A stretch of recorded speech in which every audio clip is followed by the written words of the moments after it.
6 अगस्त 1945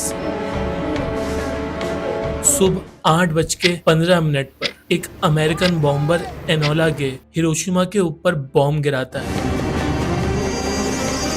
चंद second में 1.5 लाख से ज्यादा लोग खत्म हो जाते हैं।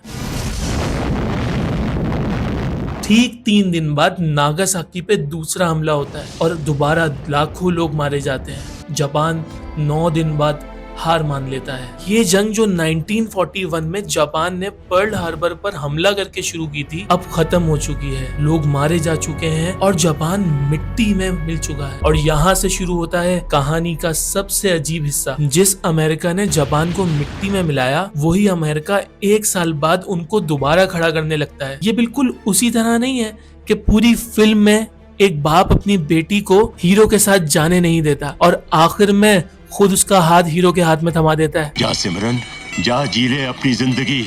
सवाल एक लफ्ज में है कि ऐसा क्यों हुआ, और जवाब भी एक ही लफ्ज में है, कोल्ड वॉर। दूसरी जंग अजीम खत्म होते ही दुनिया 2 हिस्सों में बट चुकी थी, अमेरिका की कैपिटलिज्म और सोवियत यूनियन की कम्युनिज्म। 1949 में चाइना भी कम्युनिस्ट बन चुका था। अमेरिका को डर था कि अगर जापान भी भूखा रह गया, वहां भी रशिया जैसा कम्युनिस्ट रेवोल्यूशन आ सकता है। इसीलिए अमेरिका ने जापान को शोकेस बनाने का फैसला किया, ये दिखाने के लिए कि कैपिटलिज्म कम्युनिज्म से बेहतर है। इसके 3 फायदे हुए। पहला, स्ट्रेटेजिक बेस। चाइना और सोवियत यूनियन के बिल्कुल करीब जापान अमेरिका के लिए एक परमानेंट मिलिट्री पोजीशन बन गया और वो आज तक है। आज भी वहां हजारों अमेरिकन ट्रूप्स मौजूद हैं। Number 2, economic power. Korean war में बिलियंस ऑफ डॉलर की सप्लाईज बनाने का प्रोजेक्ट जापान को दिया गया, जिससे जापान की इंडस्ट्री को दोबारा से रफ्तार मिली और अमेरिका को एक नया ट्रेड पार्टनर। नंबर 3 और the last one is global image. America दुनिया को ये दिखाना चाहता था